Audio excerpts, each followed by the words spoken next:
Lila hadn't planned to linger in Dusty Hollow. She was just drifting through, her old cart rattling along, bought with the last of her late father's savings and whatever coins she'd kept from her cousin's greedy hands. But when the axle cracked near the tavern, and the townsfolk offered sneers instead of aid, she spotted the pen. It stood in the town square like a grim exhibit, wooden slats weathered gray, dirt floor strewn with straw, and inside, a boy hunched against the wall, head low. He was silent, still, barefoot, shirt ragged, wrists bound with coarse rope. A sign tacked to the pen read, $5 to poke the giant. The kid tossed a pebble at the slats. It clattered and fell. The boy didn't stir. Lila eased down from her cart, hands chapped from days of clutching the reins. She moved toward the pen as if drawn by a thread. A knot of locals jeered, while the deputy leaned against a post, carving a stick with a pocket knife. "What's his crime?" Lila asked, voice soft. The deputy barely looked up. "Can't pin nothing solid on him. Wandered out of the plains with a stranger's knapsack, bloodied up like he'd fought a bear. Won't talk, so folks make sport of him." "Is he a threat?" she asked. "To who?" The deputy grinned. "A woman like you?" Then the boy in the pen raised his head, just enough for Lila to catch his eyes. Not feral, not pleading, just steady, like someone who'd forgotten hope but hadn't crumbled. She stepped closer, boots brushing the pen's edge. The crowd hushed. "Got a name?" she asked. "Won't give one." "Calls himself Nobody," the deputy said. The boy kept watching. Lila held his gaze.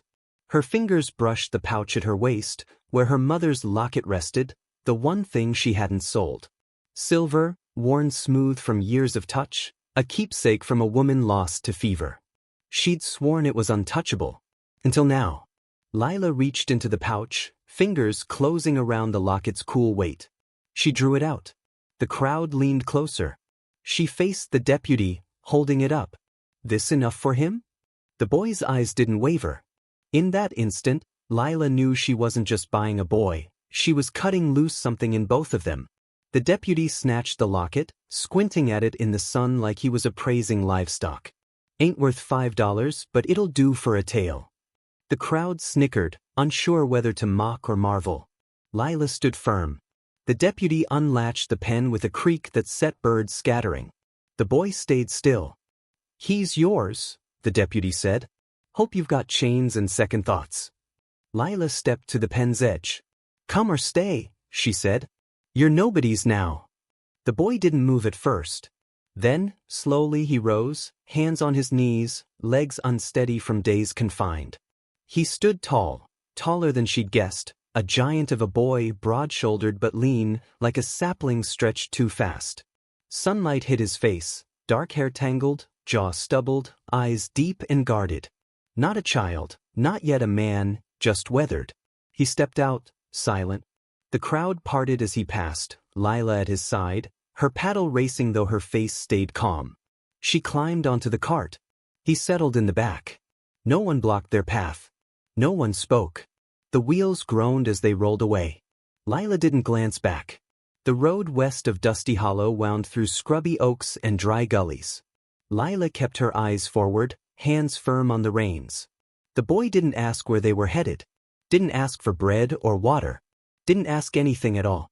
As the sun sank low, Lila halted the cart in a gully where a creek sliced through jagged stones, letting the mule drink. The boy leapt down before she could say a word, unstrapped the pack without being asked, and started collecting twigs. By the time Lila had unhitched the mule and spread out the blankets, he'd built a fire, small, neat, controlled. She watched him kneel beside it, silent as the scrub oaks around them. "Got a name?" she asked. He glanced at her, then shook his head once. "Can you speak?" A nod. "But you don't." A pause, then a shrug. Lila sighed, settling on a flat rock nearby. "I'm not after a partner, a laborer, or a sad tale to tell." He looked up, one eyebrow raised. She held his gaze, steady but weary. "I paid for you because that pen was wrong, not because I want something from you." He didn't answer, but he reached into the fire's glow, broke his chunk of bread in half, and held out a piece to her. No words, just the act. Somehow, it spoke louder than anything all day. They traveled 3 days without trouble, camping by streams and under gnarled junipers where hawks wheeled but never cried. Lila stuck to faint prospector paths, the kind her father had once traced in charcoal and hope. The giant boy, still nameless, stayed close to camp. He slept near the fire but not too near, cooked without instruction, gathered wood before she noticed the stack dwindling. Each morning he checked the cart's wheels without being asked. It was a quiet rhythm, like a song with no melody. Lila didn't push for more. One evening, as twilight painted the sky a bruised indigo, she watched him whittle a piece of dry mesquite with a worn blade. He sat cross-legged by the fire, forearms wrapped in strips of cloth from her mending kit. She hadn't offered, he'd taken only what he needed. That small choice warmed her. "What's that you're carving?" she asked softly. He didn't reply at first, then turned the piece toward her. A rough hawk, wings sharp, beak pointed, talons curved. "You?" she asked. He shook his head, then pointed at her. She laughed, not sharp. "You think I'm a hawk?" He nodded once. "Sure. Hawks get hunted out here," she said. "Folks call them killers." He tapped the carving, then pointed skyward. Lila followed his hand. Stars sharp and white, a crescent moon climbing. "You think I came from up there?" He shrugged, but his eyes said yes. A creature too fierce to fade, too quiet to plead. She studied the hawk a long moment, then reached into her pouch and pulled out the empty locket case. The underscore obviously meant to be italicized underscore, the one that once held her mother's silver keepsake. She tied it shut with a bit of twine and set it at the fire's edge. "Guess we're both unmoored now," she murmured. He watched the case char, not interrupting. When she looked at him, he wasn't watching the fire. He was watching her, not with need, not with sorrow, but with something solid, like the earth itself had a gaze. "Ever belong to anyone?" she asked. He touched his chest, then shook his head slowly. She nodded. "Maybe that's better." The fire hissed low. The hawk carving sat between them, unburned, unfinished. The silence wasn't hollow. It was holy. Something wordless passed between them, meant to be carried, not spoken. On the 5th day, they reached the rim of a gorge where the cliffs yawned wide, and the wind turned sharp. Lila eased the cart under a rocky outcrop, eyeing the narrow path ahead, barely wide enough for the mule, let alone a cart and 2 souls trying not to tumble. The giant boy stood beside her, arms crossed, hair pulled back with a strip of rawhide he'd used to tie down their gear. He didn't look wary. He looked prepared. "You've crossed this kind before," she said. A small nod. "Want to lead?" Another nod. She gave a faint smile. "Not much for words, but you know when to agree." She handed him the reins without hesitation. Trust, she found, didn't always come loud. Sometimes it crept in soft, one step at a time. He took the mule's lead, moving with a steady stride, each step deliberate. Lila walked beside the cart, hand firm on its frame. The gorge's edge fell into a void, and Lila's chest tightened with every whip of wind, but the boy never wavered. At a sharp turn, a clatter of stones spooked the mule. It bucked, hooves skidding, and Lila's grip on the cart slipped. The frame creaked ominously. Then his hand was on the harness, steady, rooted. The mule calmed. He said nothing, just glanced back once to check she was still standing. Her pulse hammered, not from the near tumble, but from his look, not seeing her as frail, but as someone already steady. That night, they camped by a trickle of a spring shaded by junipers. He made a thin stew with dried jerky and wild sage she didn't know. As they ate, Lila watched him, how he always faced the dark, eyes scanning for threats that never came. "You don't sleep much," she said. He shrugged. "Scared." He met her eyes for a long beat, then shook his head. "Guilt?" "Still no." Then, unexpected, he took the knife from his belt and scraped its handle across the dirt. 2 lines, then a crossbar. "A shape." "A pen," she whispered. He nodded, then drew a single line through it. "Erased." She looked from the dirt to him, the fire flickering between them. "Maybe it's not fear keeping you awake," she said softly. "Maybe it's just habit." He didn't answer, but when she stood to turn in, she felt her braid shift against her neck. The old ribbon that tied it was gone, replaced by twine, braided, quiet hiss. She found the comb by chance, chipped and wrapped in cloth at the bottom of her satchel. She hadn't touched it since her mother's fever took her, since her hair grew heavy with dust and her face learned to hide grief. Now, sitting on a smooth stone by the creek, she held the comb and studied the braid trailing down her back. It was tight, careful, tied with twine, its ends frayed like something salvaged yet precious. She hadn't noticed him weave it, hadn't asked, but there it was, proof of care in a world where people usually grabbed what they could hold. The giant boy, still nameless, knelt at the water's edge, scrubbing the stew pot. His movements were soft, deliberate, the kind that made her linger longer than she meant to. Lila ran the comb along the braid again. Her fingers grazed the twine, and something shifted in her chest, not hurt, not longing, but a question she'd buried. What does it mean to be seen when you're not wearing your loss like a mask? That night, as stars sparked to life, she sat across from him, silent for a long stretch. When she spoke, her voice was low. I think people get cages wrong. He looked up. She nodded at the fire. They think it's slats, locks, ropes. But most cages bolt from the inside. He tilted his head. She held his eyes. I've carried one for years. The pause. Then, slowly, he reached into his satchel and drew out something wrapped in burlap. He unfolded it with care. Inside was a single bead, not stone or wood, but carved from antler, worn smooth. He held it out across the fire. Lila took it with both hands, like it might break. For the braid. He nodded. Then, with steady fingers, he leaned forward and threaded the bead into the braid's end, just below the twine. His hand brushed hers once, briefly, but it was enough. Later, in the dark, she lay by the fire, clutching the braid to her chest like a tether to something true. No one had kissed her. No one had owned her. But somehow, she'd been named, not with words, not with promises, but with a braid she hadn't sought, tied by a boy who had every reason to shy from touch, yet offered it softly. They passed through the ghost town of Bitter Creek at first light. Charred beams leaned like they were whispering. Lila stayed quiet. So did the boy. But she saw how his gaze swept the ashes, how his shoulders tightened as they passed a collapsed barn, its doors splintered, a rusted horseshoe half buried in the dirt. He'd known places like this, maybe shaped them. She didn't ask. Not yet. That night, camped in the curve of a dry wash, she watched him carve again.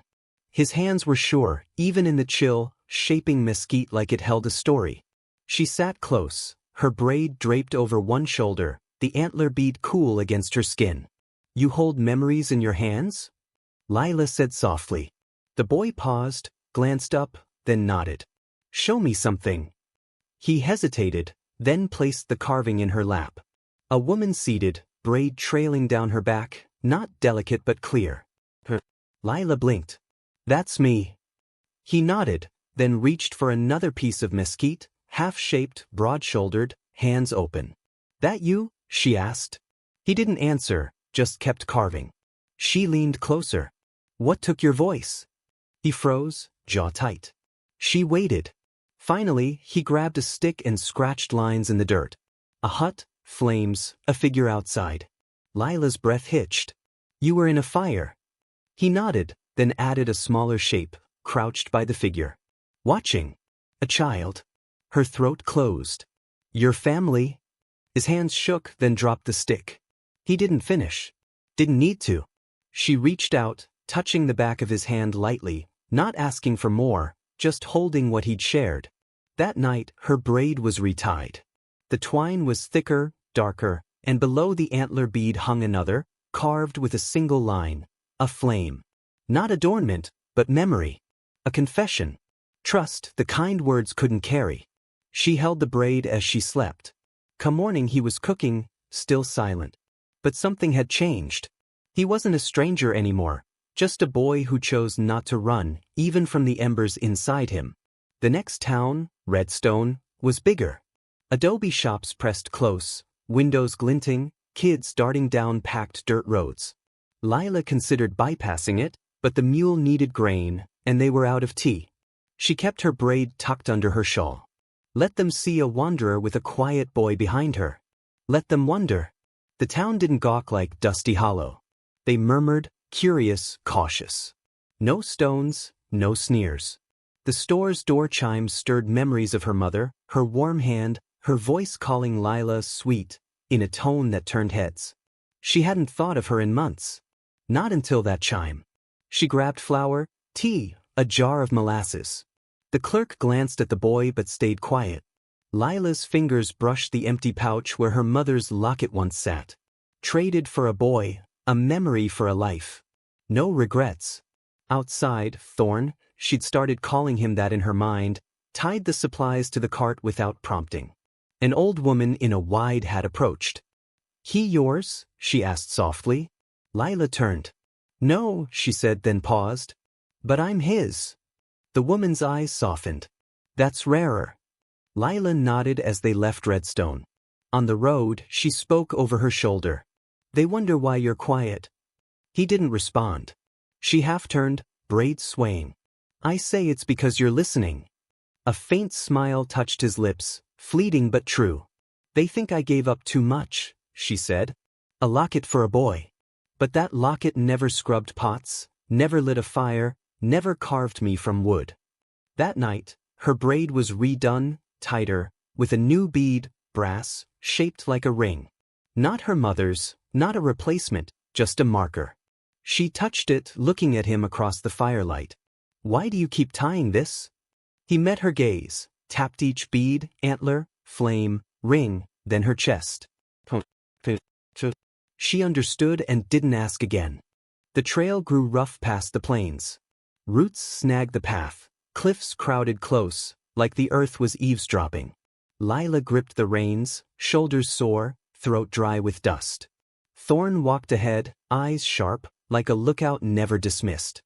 She trusted him, not for the fires he built or the silence he kept, but because her braid never tangled. They stopped by quaking cottonwoods that evening. Lila set up camp while Thorn returned with dry roots and a flint pouch. With the fire lit and a pot simmering, she sat across from him and asked, "If you could pick a name, what would it be?" He didn't look up, just took a flat stone and carved with his knife's tip. The sound was soft, like a breeze. Minutes later, he turned it to her. One word, Taro. Her brow creased. "What's it mean?" He pressed a hand to the ground, then pointed skyward. Then tapped his chest. Lila nodded slowly. "Taro." He looked at her, truly looked, not past, not around. At her. The name settled like sparks on kindling. "You don't have to stay," she said. "That locket wasn't meant to chain you." He lifted the carving of her, braid and all, and passed it gently. Then he held up another, himself, seated beside her, both facing forward. "This what you want?" she asked. He nodded, then reached for her braid. No new bead this time. He unraveled it slowly, reweaving with care, like threading his own story. He tied it with twine, looping a sliver of bark carved with taro. His name now hers, not owned, shared. She touched it, hands shaking. "Then I won't leave either," she whispered. The wind sighed. No vows, no oaths, just a braid. In it, the truth that neither was alone anymore. By late morning, they reached the gorge's rim, where sage bloomed in stone cracks, and the air hinted at hidden water. Lila stopped the cart and stepped down without a word. "Taro," she called him now, even if only in her heart. He stood beside her, one hand on the reins, the other on his knife's carved handle. "This is it," she said, pointing to the ridge. "Past that turn is where I was headed. A claim my mother staked before the fever took her. I never finished the journey." Lila didn't explain why. She didn't have to. The silence held enough, but then she turned to him, eyes clear. "One thing I haven't asked." Taro tilted his head slightly. "Why didn't you run when the pen opened?" He looked toward the gorge's rim, where vultures wheeled slow in the sky. Then he crouched, took a stick, and scratched in the dirt. A circle, a smaller one inside, a figure seated. "You were caged inside," she guessed. He nodded. Then he reached into his satchel, pulling out something small. A tarnished band, not her locket silver, just plain, scratched. "What's that?" she asked. He held it up, touched his chest, then the fire, then her. "Someone gave it to you?" A nod. They're gone. Another nod. Her throat tightened. And you couldn't speak after. He met her eyes, steady, then pressed the band into her hand. You want me to hold it? A slow nod. She closed her fingers around it. Then I'll carry it and you with it. That night they reached the claim. The shack was barely standing, one wall whole, the rest patched by thorns and time. But the soil was rich, the stream alive. Lila stood at the threshold, wind pulling at her skirt, and turned to him. This was my mother's dream. Now I think it's ours. Taro stayed still, but his hand found her braid, thumb brushing the bark bead with his name. He said nothing. Didn't need to. Some things are holy in their staying, not their saying. A boy bought with a locket, now bound by something deeper than promises, quiet, lasting. Spring woke on the ridge like a sigh. Wild lupin pushed through the shack's cracked floor, and the stream hummed brighter each dawn. Lila rose early, not from duty, but want. The air felt lighter with someone moving beside her, even if he didn't hum, didn't speak, didn't take more than space and stillness. Taro had built a porch from scavenged cedar, smoothed by hand. Each evening, they sat there, her swaying in a creaking chair, his knife shaping the past into something small enough to hold. He'd carved birds, claws, her face, her braid. Tonight, it was her hand, fingers open, empty. Why? She asked. He looked at her, turned her wrist palm up, and placed the wooden hand in it. A reflection, not flawless, but hers, like he'd seen her soul. She didn't weep, but she leaned into his shoulder. He didn't pull away. That night, undressing, she caught her reflection in the dented tin above the basin. Her braid was longer, fuller. 5 beads hung at its end, antler, the start, flame, his past, brass ring, her trade, bark with taro, their choice, and a smooth creek pebble added yesterday, unasked. She hadn't questioned its meaning, but when she did, he only smiled, faint, real, and touched her shoulder. Solid, present, continuing. Morning brought a note, his first, scratched on bark and pinned to the door. Hunting. Back by dusk. Don't wait to breathe. She read it twice, then laughed.